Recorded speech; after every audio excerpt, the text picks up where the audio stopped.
Hello and good afternoon, British and American culture students. This is going to be a big one, so buckle up. Lots of things to talk about today, and this is a lecture that kind of doesn't rely as much on the textbook because some of these things haven't been included yet. As I said, this is the third edition of the textbook, but through lecturing, especially during the pandemic, I've realized that there are some links that need to be made and some further explanation about certain things that it just the book doesn't have. Before I go on into today's material, I've released the scores for the midterm, and I've released the scores for quiz number 4. So let's talk about the midterm first. As I said, 58 students wrote. That was great. Fantastic participation on the test, especially for online. Unfortunately, as I warned very seriously, that there would be no tolerance at all for plagiarism, and 5 students decided that it would be easier to copy and paste their answer for the long answer than try and write something themselves. It's so obvious that it's almost as if you think I'm an idiot and I can't simply type in what you wrote into a browser and find out that you've copied exactly the same words from. Some people copied from Britannica, Encyclopedia Britannica. Do you think that is any different than Wikipedia or a blog or anything?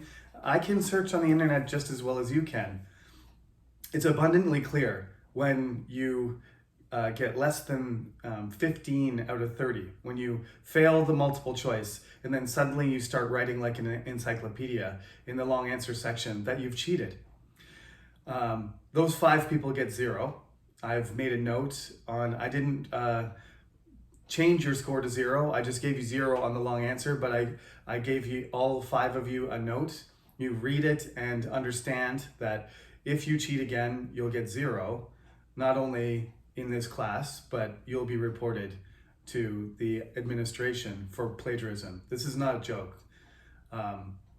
Other students are doing their best trying to get scores in a difficult course, and you are taking advantage of trying to get an advantage, unfair advantage over other students. So I don't accept that, and it's a shame because the course is hard, and the average score on the test was 21 out of 40.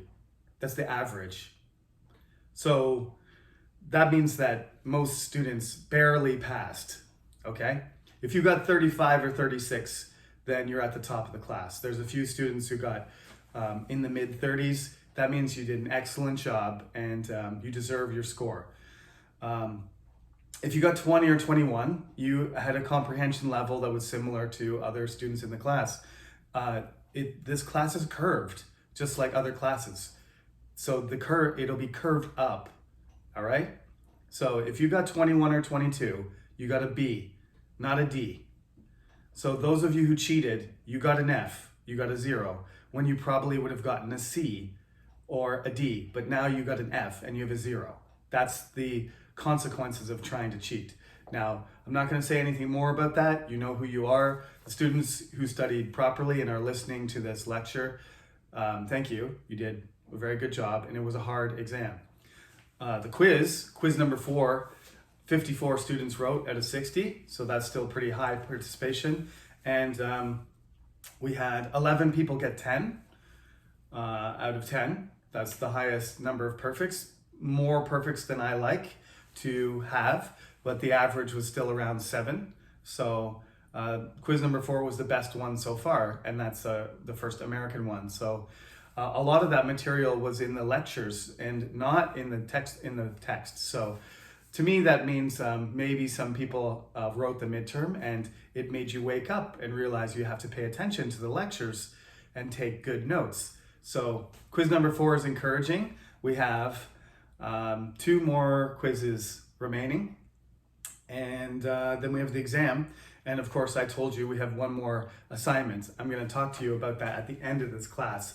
As I said, I'm going to try to keep this, to the 45-minute, range that I try to follow, but we'll see. It might be pushing an hour today. I'll do my best to explain it. If you have questions, lately there haven't been any emails. If you have questions, please email me and I will answer them in this lecture, unless it's a specific question for your individual case.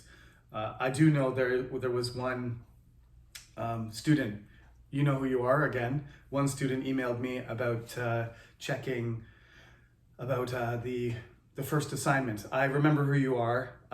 Sorry, I haven't gotten back to you. I'm just catching up. All midterms are graded and now returned, so I can, look into specific things from emails. So don't think I forgot about you. I am catching up today on a lot of things. So here we are. We've done 3 lectures on American culture. This lecture is going to join the British and American cultures even more than the last 3. We talked about how basically George Washington, Benjamin Franklin were born British people. They were colonial British, but they were British. And when they die, they're American, right? So we were still talking about British and American culture. Now this, hard fork thing that I was discussing in chapter 4 is going to become even more obvious and apparent as these 2 cultures, as America develops its own way of managing itself, of governing and new policies and dealing with other countries and the world independently of its former mother country, the United Kingdom of Great Britain. But there's a lot of things where they're still going to be clashing. I'm not going to talk about the War of 1812, but in the middle of the British fighting Napoleon, the Americans decide to invade Canada. And I am Canadian, so we talk about the War of 1812 in a sort of, in a proud way, in a patriotic way. And that's probably not the best way to think about it. It was basically a mistake by the United States, big mistake. And they failed in their invasion of Canada, and we retaliated by burning down the White House. And, sometimes we refer to that event as if it was something important in Canadian history. And it is, because that meant that we remained part of the British Empire, until Canada became a country. But on the other hand, bragging about how you burn down the White House to a country that is has 10 times the population and 10 times the economy and probably 50 times the military power is not the best idea. Our politicians don't really talk about it. It's just something that's in the background of our culture, that when we're young, say, oh, we beat the United States. That's not really what happened. The British and the Canadians together repelled the invasion of the Americans. So there's a lot of things happening in the background here, and I'm choosing to focus still on 2 things. 3 things today, but they're all tied together, okay? It's empire. What is empire? What is imperialism? How is it practiced? And what are the reasons for doing it, the reasons for resisting it, and how do cultures look at that? There's a long history of imperialism in Europe, and all of the powerful European countries took their turn, and British imperialism is a certain type. Americans have always said that one of the reasons they became independent is to fight against imperialism. However, you can look at America and see how many of the concepts, many of the ideas of imperialism have been absorbed gradually by the United States as it has become a powerful country. Just because they have a president and they call themselves a republic doesn't mean they don't have imperialistic practices. one of my favorite bands when I was young, not to go off topic too much, but is Rage Against the Machine. And it's not really off topic because it's there's some lyrics in the back of the book, and I never usually get to them, so I'm just going to tell you right now. If you want to listen to the song, there's 2 songs that are printed. The lyrics of the songs are printed in the book at the back, to page 266, and it is the song I chose was Sleep Now in the Fire, but they have an album called Evil Empire. And Rage Against the Machine means rage against the American dominant culture. Rage against fight the evil empire, right? They were a countercultural rap metal band, and I was obsessed with them in high school. And I continue to listen to them now, but unless I'm feeling like really energetic, it's very loud, hard sounding music. It's very fast. But it's very meaningful, and the lyricist, Zach De La Rocha, is the singer, and that's what his passion was, trying to wake people up. They have a song called Wake Up as well. It was on the Matrix soundtrack. But anyway, is America an evil empire? I'm not saying that, but Rage Against the Machine did. And there are aspects of it that are evil, I would say, moralistically. And one of those things is slavery. The British Empire benefited for hundreds of years through the slave trade. And of course, the United States was part of that. And when they decoupled, shortly after that, the attitude towards slavery shifted in both places. So we have to talk about that. And the third factor, these things are all overlapping. We're going into the 19th century now, so don't get confused, okay? One of the students, unfortunately, the second question on the exam was talk about how life changed in the 16th century, right? 16th century. So people were mostly talking about religion and talking about how the kings and queens switched, and they had different ideas about how to manage the religion of England. Some people mentioned Puritans, and that was starting to be developed, but there's some misunderstandings about when certain things happened. I mistakenly talked about the 30 Years' War, and earlier than I should have. The 30 Years' War was 17th century thing. The religious wars in Europe started in the 16th century, but they didn't become a devastating, cross-continent conflict until before the English Civil War. So Elizabeth was already gone before the 30 Years' War happened, and King James wasn't interested in that, and England didn't really participate. It was basically Germany and France, and especially the Holy Roman Empire and parts of Germany that were damaged. But this 16th century British situation is not 17th century. It's not Martin Luther. It's not the difference between Catholicism and Reformation. That's not what I asked you.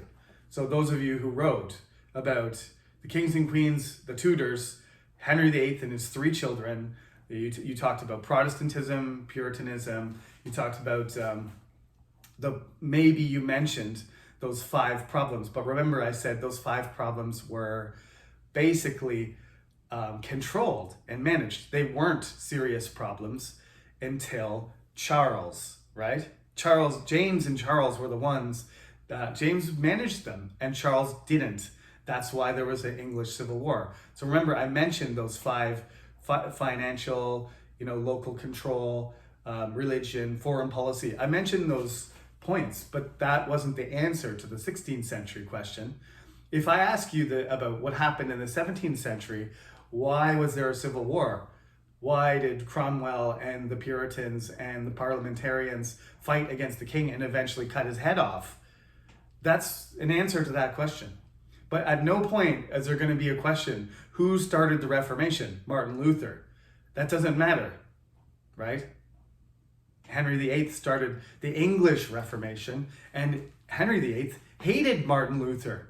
He wrote document a defense of Catholicism, criticizing Martin Luther. And the Pope actually gave him the title Defender of the Faith, the most ironic title ever, Defender of the Catholic Faith. And 10 years later, he's separating the English Church. That's how tyrannical, selfish, and crazy Henry VIII was. One day he was defending the Pope and getting special titles as the representative of Catholic religion, and then the next day he's divorcing his wife and making a church, and then the next day he's got a new wife, and the next day he's chopping her head off. That's Henry VIII. It's an insane life. He's not a stable person. What else can I say? One student said, over the 16th century, the power of the monarch got stronger. That's not true. I never said that. I don't know why anybody would think that.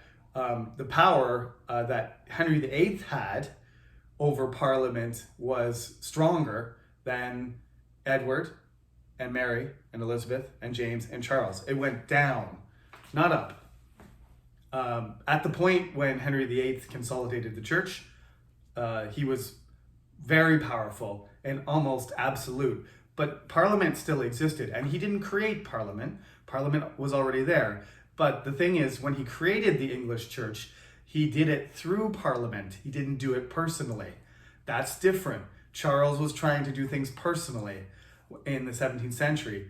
And when he tried to do that and not use Parliament, then there was a war. Also, Charles was not a crazy lunatic, dangerous lunatic like Henry, who Henry was also a military leader and a powerful politician. Charles was none of those things. So when he tried to behave without Parliament, he was stopped.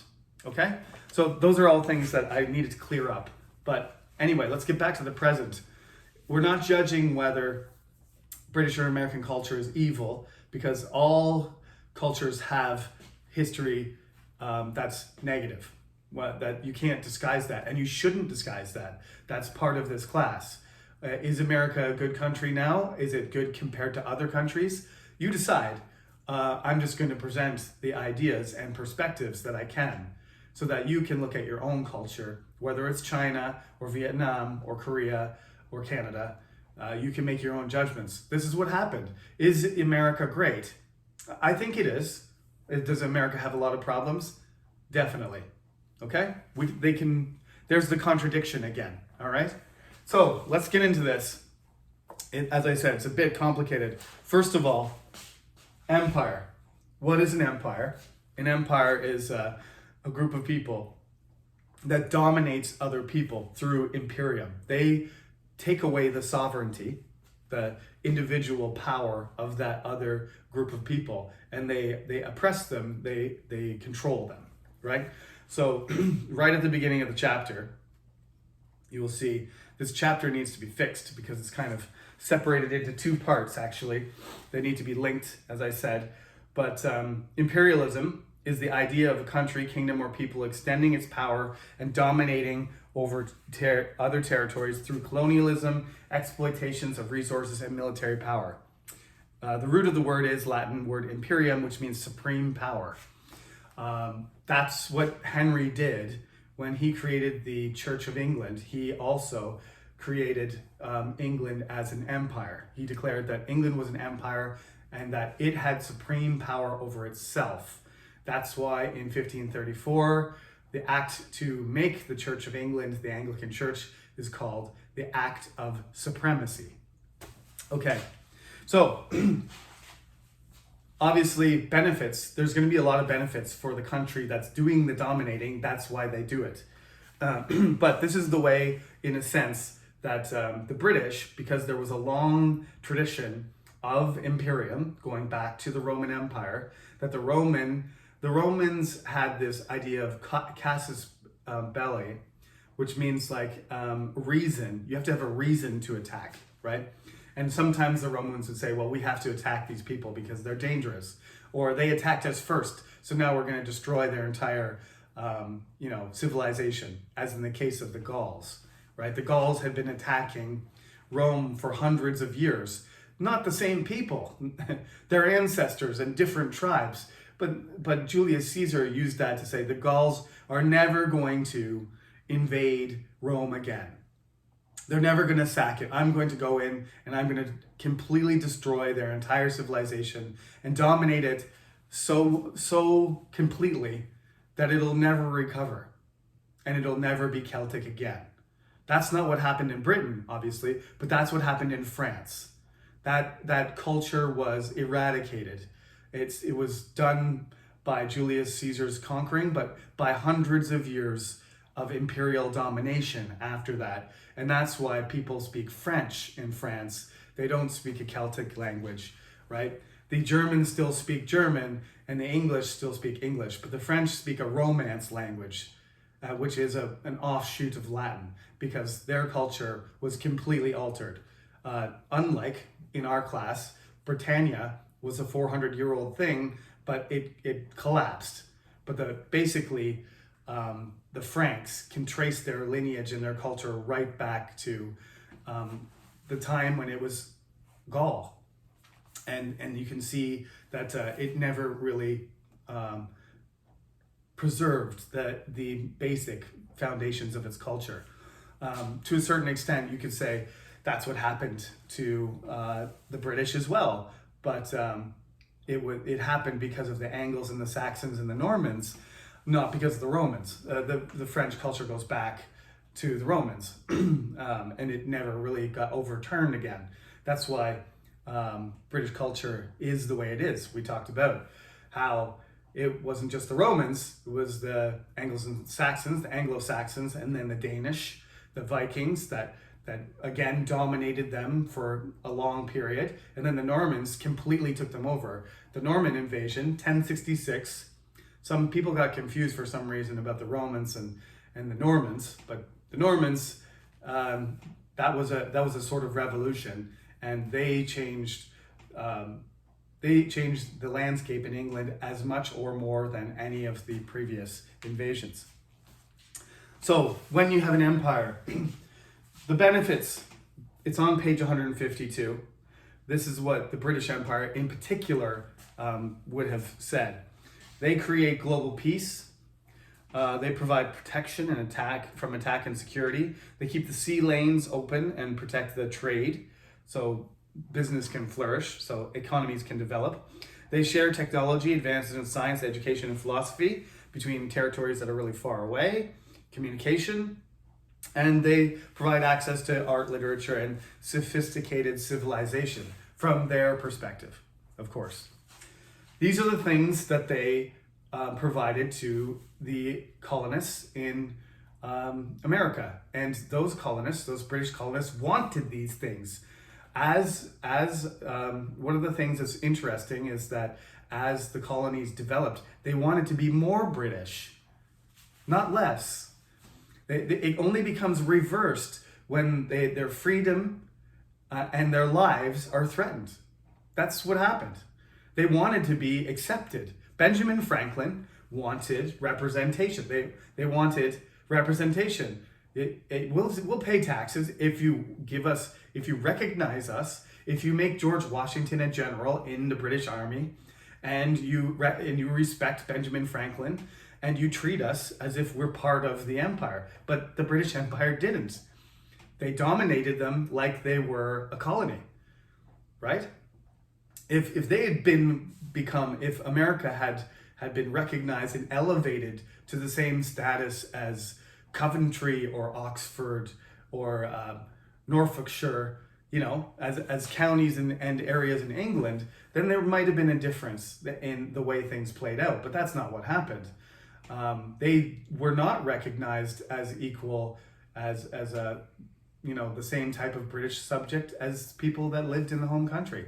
So, it was almost as if their application for membership was denied, so they revolted and they won. The same thing happened in the Roman Empire. There's something called the Social War, where all of the cities in Italy want Roman citizenship, and the Romans won't give it to them. So then all of the cities revolt and they fight against Rome and they kill each other until Rome finally decides, all right, we'll include all of Italy, and anybody in Italy can be a Roman citizen.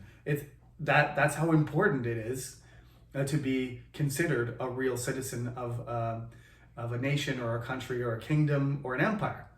You don't have the same rights, right? Benjamin Franklin goes to try and negotiate in the British Parliament, and they yell at him like he's a child and scream at him like he's done something that needs to be punished, and he has to do, apologize to the teacher and clean the chalkboard after school.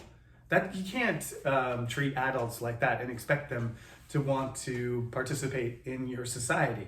That's too much, especially for somebody who deserves much better, like Benjamin Franklin. So, they started to come together culturally, and then they broke that link. But they still, a lot of them still wanted to be British, so many of them left. There's these, basically, I have to talk about this later in this course, but many of them went to Canada, and that's what created, the balance between the French-Canadian population and the French-Canadian culture and the English-Canadian culture, was the fact that the people who still wanted to remain British left, the loyalists that did not want to be independent from the British Empire. They left and they went to Canada. None of my ancestors, I think, were among them, because we came directly to Canada, but my university is in Hamilton, Ontario, and there's a statue downtown of the loyalists who came in the late 18th century and founded towns and built up the cities in Ontario, which at the time was called Upper Canada. Anyway, that's a point for later, the loyalists. If you are not on the empire side, obviously the whole empire domination of your culture and country is a horrible thing.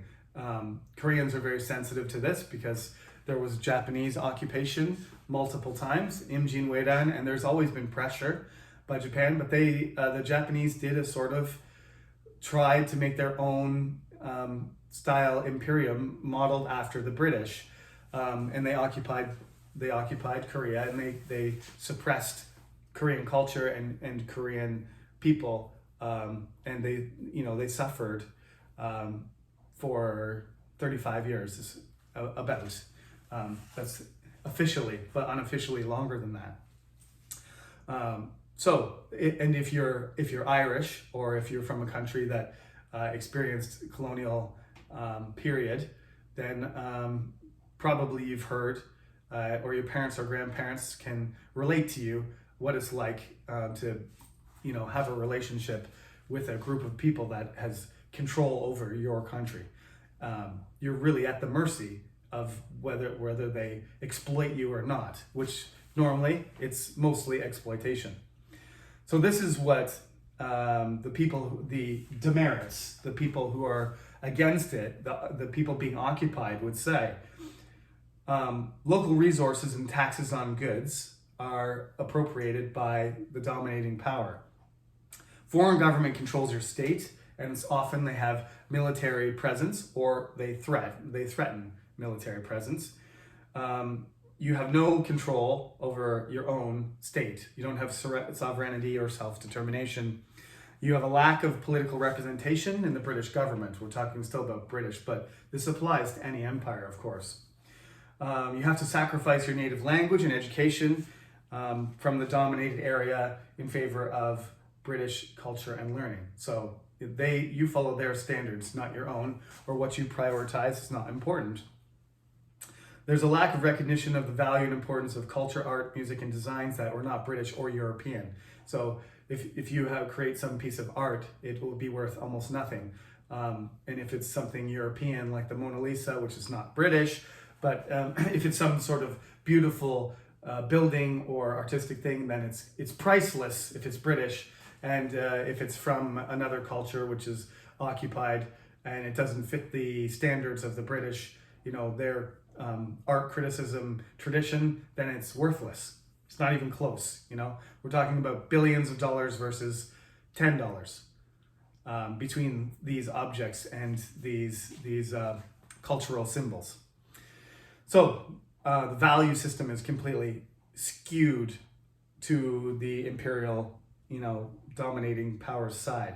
And of course, legal and policy, government policy and laws follow the foreign imperial power as well. Okay, so the primary example in the textbook there, I really have to flesh this out a lot more.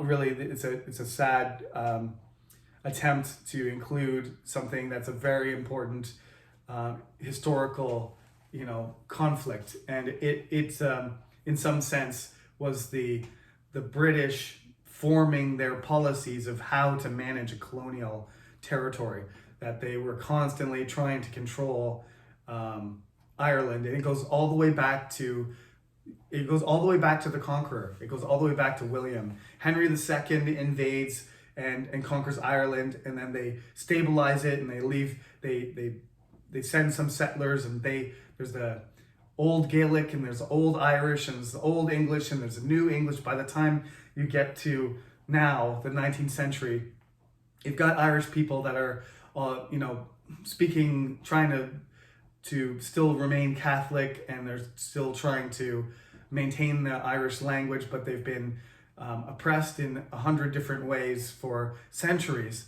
and their society has fragmented and been dominated to the point where it's collapsing. And there's a potato famine in the middle of the 19th century that is a complete disaster for a place that's overpopulated and completely dependent on subsistence, and has no opportunity to develop itself or improve its situation without the facilitation or permission of the British Empire. And so Ireland's case is one of the most important ones to understand. If you want to understand the dark side and the negatives, the Irish people will have no shortage of examples to show you. This is why there is still friction, even though they're so close and they've shared so many things culturally. There could never be a complete reconciliation of that damage, I think. And also, to be honest, as a Canadian, I think it's the same thing with the Native people. You shouldn't really ever be completely forgiven for something like that. All you can do is ask for forgiveness and admit that that's what happened. Oliver Cromwell was a genocidal, fanatical maniac. He killed thousands, or had killed, he ordered killed, or allowed to be killed, as many Irish Catholics as possible. And some of them were not even Irish. Some of them were Anglo-Irish. Some of them were Old English. As long as they were Catholic and they were living in Ireland, he didn't care, right? This is the result of empire, because the dominant power has the ability to do these things, and that is the worst among many negatives that are caused by an imperial system, right? By an empire. So, what is the worst part? The killing, the death, of course, but also remember, we were talking about slavery, and slavery presents, for anybody who has any ethical, sensibility, it presents a real problem. Even if you're just relying on reason, right? So there is this thing called the Enlightenment, which maybe you have studied or are familiar with from other classes, but we call it the Age of Reason. And in Europe, these philosophers of various disciplines try to use reason, to use thinking, to make decisions and policies, to rationalize the world that we live in. Probably the most famous person is Descartes, right? René Descartes, the French philosopher who said, "I think, therefore I am." But there's many of them, and this Enlightenment period depends on this rational thinking to organize the world. So, when it comes to slavery or racism, a rational person would say, you're not making judgments based on ideas or history or relationships or anything like that. You are just saying a human being is a human being, and they have a right to exist, and that's a basic natural right. That's what the Declaration of Independence is about. That's what the Declaration of the Human Rights of Man is about. And it says, right, that where each person has the right to be treated equally. It says that, right? The fundamental rights are life, liberty, and the pursuit of happiness. Those three things, those, don't forget them. I didn't actually write them down, but they're in the book. But these are the three things that are at the core of Thomas Jefferson's Declaration of Independence. It means that you have to recognize it's not a choice. It's not given. As soon as you're born, you have them. They're natural rights. They're there, right? That's reasonable. It doesn't matter how tall you are, how short you are. If you look like the average English person or you look like the average person from Nigeria, it doesn't matter if your skin is dark or light or lighter or darker, or it's peach colored or it's yellow colored or it's blackish or brownish. It doesn't matter. I'm for the most part pink. You may see I get flushed sometimes when I get excited or whatever. There's nothing, my skin is not white. This is white. This board is white. I am not. These color-coded things all came about not because of reason, because of rationalism. It became a reaction in the 19th century. It became a reaction to the idea that things could all be rationalized and that we should, there is such thing as a racial character and there is such thing as a nationalistic character. And Napoleon, activates this idea and it becomes an art movement, it becomes a political movement, it becomes an entire ideology, right? And within that framework, the separation of white people and black people, people of African descent and European descent, can be defended more easily. If you look at it reasonably, there's no way that you can argue that this system should be in existence, that one human being should own another human being. It doesn't matter that the Romans did it, the Chinese did it, the Chosun did it, every society did it, but now we are in the age of reason. Now we realize that it's wrong according to reason, and it's also wrong ethically because these people are Christian, right? And how can they justify this behavior towards another human being? Jesus didn't support slavery. Of course, in the Bible, in the Old Testament, there's lots of examples of selling your daughters to other families and transactions with human beings. Joseph in the Technicolor Dreamcoat is a good example. All the Israelites are slaves when they go to Egypt. There's lots of slavery in history. But Jesus rejected slavery, ownership, and he said, "Blessed are the poor." That was 2,000 years ago. And still we maintain slavery, despite our, inside, most real Christians would have had a sort of moral conflict if they owned slaves. I think all of them who weren't horrible people thought inside, really, I'm doing a bad thing. I have my reasoning, but essentially it's a bad thing that I'm involved in. Whether all of them or none of them had this moral conflict, it was something that was evident. And there was a huge contradiction between the American Revolution in the war and the Constitution and what is said in the Declaration of Independence and what the society actually did. So the American Revolution said, in 1808, we will keep slavery going until 1808, and then we'll decide again. They decided, some states abolished it, state by state, some abolished it, some didn't. So then you had slave states and non-slave states. So you can see how we're setting up, right away, you're setting up these two groups that are never going to get along. They're never going to be able to reconcile, is it slavery legal or not? The Constitution is, that contradiction is baked into the Constitution of the United States, and it's going to be a problem, and sooner or later it's going to have to be, one side is going to have to win. Either you're going to have slavery is allowed, or you're going to have to say slavery is not, or you're going to have two countries, a slave-owning country, a slave society, and one that isn't. They can't keep going with this main contradiction. The British Empire decides in 1807 to ban the slave trade, so no more selling and moving slaves after they've done it for 200 years, and benefited and made lots of money. And places like Liverpool were in this slave triangle, the infamous triangle trade of slavery. They took the goods they took the weapons and the goods, finished goods, down to Africa. They dropped them off. They picked up slaves from African countries. They transported them across the Atlantic, sold them to Spanish, Portuguese, or British or French colonists, and then they picked up resources like sugar and coffee and tobacco and brought it back, or cotton.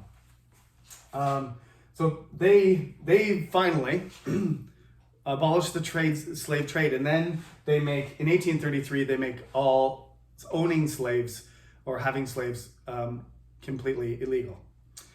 That's still pretty late, but anyway, once they do this, they make it illegal, and then they start trying to block other countries from doing it too.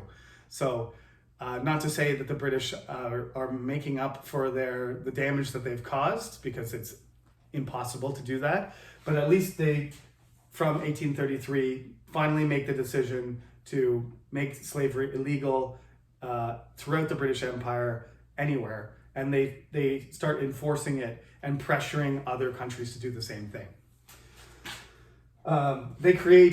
So one of the solutions for all of these slaves is, what are we going to do with the slaves? Just free them? There's going to be a problem there, because they don't have anything. They don't have any property. They don't have any jobs. If you just let all the slaves go, they're going to suddenly be, starving and poor, but free. But that's not good enough. You can't just let thousands, hundreds of thousands, or millions of people go. They instantly become refugees. And if they're instantly refugees and they're right beside all their former masters' houses, they're probably going to attack them and take something, if not kill them. That's what anybody would do. So their solution to this is, okay, we're going to put them, African people, we took them from Africa, we're going to put them back in Africa because that's where they belong. Another stupid romantic idea is all people belong in their place. Well, if that's the case, then all the European people should go back to England, right? All the French people get back to France. If you're going to put all the African people in America or Canada or any of the North American countries, you're going to put them back in Africa where they came from, then you should go back there too. That you don't belong in North America, do you? So I don't want to get too angry about it, but how could you possibly make that argument? But nonetheless, some people thought this is a good idea.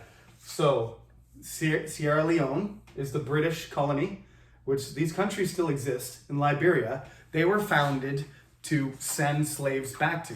But a lot of these slaves, or free blacks, when they become free, they say, I don't want to go back, right?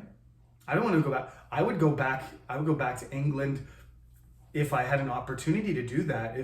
If I had a job in England and people that I loved, I would go there. But I wouldn't just want to be sent back to England because Canada said that's where you belong. And no, none of the African Americans, the majority of them said, no, I'm an American too. And they have every right to say that once they've, been forcibly moved and somehow survived all the terrible things that happened to them and their ancestors. They deserve to be in America just as much as everybody else. In fact, you can argue that they deserve to be in America more because they built the economy.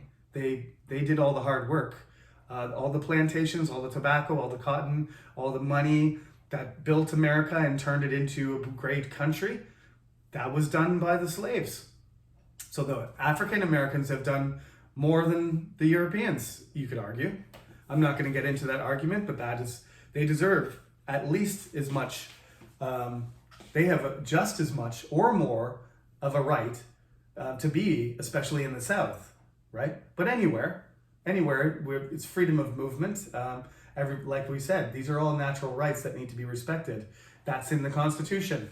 And yet we have all of this contradiction. So this is the kind of thing that it looks like, just like the British Empire, it looks like the United States is going to abolish slavery, but then they don't. These are the reasons, okay? These are the reasons down here. So they are kind of, the plantation economy depends on labor. And tobacco, the price of tobacco starts going down. So they don't really need slaves to do tobacco anymore, but they find something else that's even more valuable. It's almost as valuable as the white gold, sugar, right? France made all of its, all the economic benefits that France made through its empire were basically based on sugar. That fed the French Empire. The British got Jamaica, and they also benefited from the transportation and production of sugar. But the French were the ones that really dominated the sugar market. Cotton became, as the Industrial Revolution got going, cotton became the new sugar. This became the thing that would fuel the British Empire and fuel the development of the American South's economy. So over here in the book, you will see there's the next section after the dress rehearsal is the rise of the machine. And that section talks about how the Industrial Revolution happens. And I'm going to pick up on that Industrial Revolution and go back into, the British Empire in more detail next class. But just to complete what I've written on the board already here, tobacco prices go down. So that resource and that market starts to collapse, but it's replaced by something even more valuable, which the people in the South call king cotton. So everybody starts planting cotton. And the Industrial Revolution has already gotten going. So using the combination of ironworking and steam power to produce textiles. So this is the machine, the components of the machine, this is the power, and this is the product. This is the model of the Industrial Revolution. The main three factors. Using these three things, the British create this machine called the spinning jenny. It's basically a loom that weaves the way they used to do it by hand. This machine weaves cloth and does it many, many times faster than an individual person could. So they multiply the speed and power of their production many, many times. And once they do this, they're getting cotton from the United States. So the United States is feeding the industrial machine, the industrial power of the British, and they in turn are growing rich from it. And this increases the demand for slavery, right when it should be diminishing for moral and reasonable and natural and political and social reasons. The demand for slaves increases. So as the British are phasing out slavery, the South, the North is also abolishing slavery, but the South is increasing their demand for slaves.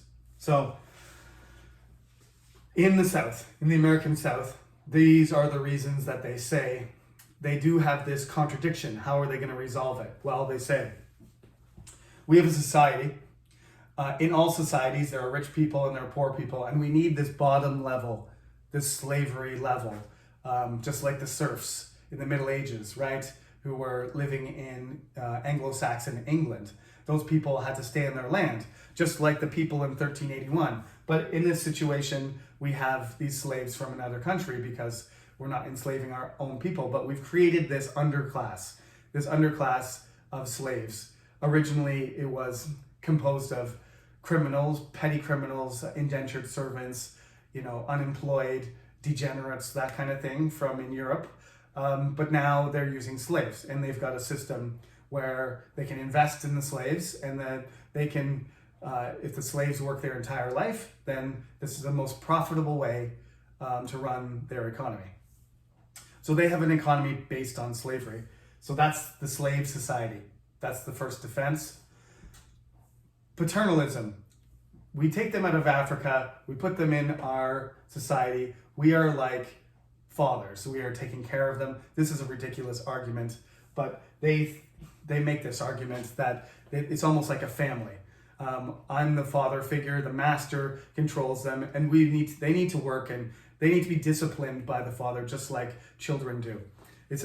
I find this argument incredibly offensive, but that is something that they argue, that it's almost like the master is the head of the family. You can find these things in ancient societies too. You can find this argument in the Bible as well. It's up to the master he has absolute power. In Roman times, the father had the power of life and death over his children, just like a master of slaves. We don't believe that stuff anymore.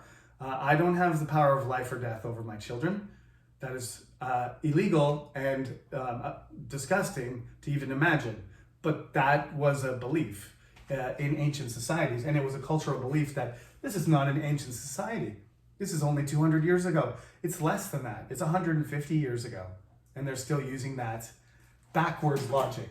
It's almost like not being rational. It's like being non-rational or irrational. That's one element of romanticism that these people, who I would say are trying to justify themselves because they do have that moral conflict. They're trying to use these arguments to make themselves feel better.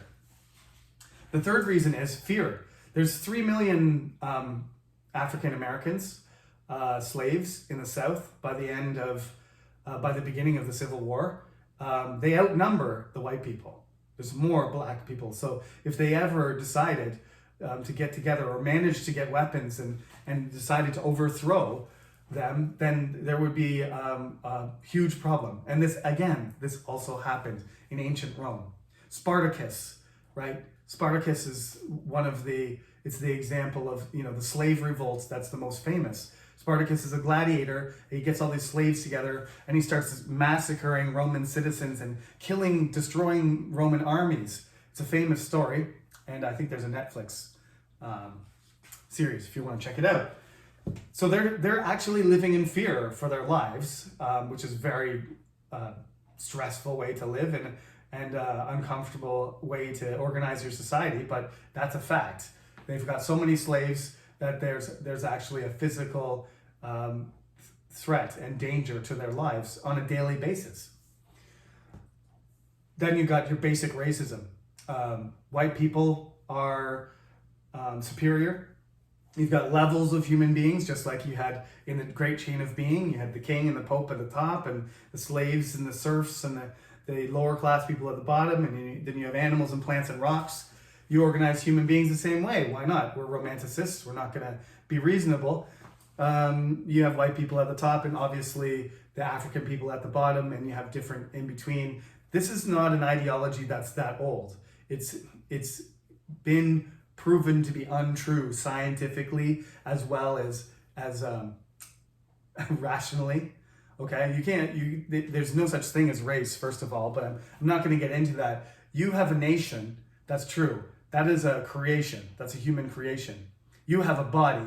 That is a mixture of genetics. The way that you look has nothing to do with how similar you are to somebody else, right? There are genetics that determine how closely you're related to people, but that doesn't mean there's a race that has a certain set of genetics. That doesn't exist. People mix all the time. There's no here's the line. You're Korean and you're Japanese, and now you're European. There's the last person. You're Japanese, you're Chinese. This person is Chinese, this person's Japanese. This one, right? There's no way you can cut the line between groups of people. Everybody's mixed to a greater or lesser extent. So all you can do is say, oh, well, the average Canadian person is this tall, and he has brown eyes, and he has dark hair, and his skin color is this tone, and try and find that person. You can't, because that person doesn't exist. That's just an average of a group of people. So this racism thing is based on this pseudoscience, which some people still pay attention to, but this is one of the things you have to know about this class. It's a critical thinking class. We're just talking about British and American culture, but these ideas are false, and they present some very serious issues that you need to consider. So, white supremacy based on nothing. There's nothing superior about white people, intelligence-wise, as a group, as a civilization, as in their appearance, how good-looking or bad-looking they are. There's nothing there. Just an idea that people shared. That's it. Last argument, that they were more capable of doing the work, that they came from countries that were hot and had diseases, and they were more resistant to it, and they could handle the work better than a white person. This doesn't really make sense, does it? If they're more fit for it, aren't they racially superior to us? Why are we saying that white people are better if black people are better at working? The contradictions, not just between slavery, and the Constitution about being free and being a slave. It's not just that. There's contradictions within contradictions. It's a complete mess. So whenever, people still make these arguments defending the American Civil War, we're going to get to that as well in the next couple lectures. American Civil War is based on a whole bunch of nonsense trying to defend slavery in order for people to maintain their way of life. They were comfortable, they had big plantations, they were making lots of money, they're just making excuses to take advantage of other people. That's the truth. That was really intense, sorry, but I always get really, these kinds of lectures and content really make me feel a little bit, guilty. I don't think it's really guilt. It's just I want everybody to just think carefully about how important these things are and not forget them. I have many friends from different countries, and it's really important that we all understand, these ideas, so that in our society today we can all respect each other and understand each other better. I think that's one of the most valuable things in this course. So that's why I talk about it so seriously, and that's why it's almost an hour and the lectures finally, looks like the lectures are finally done.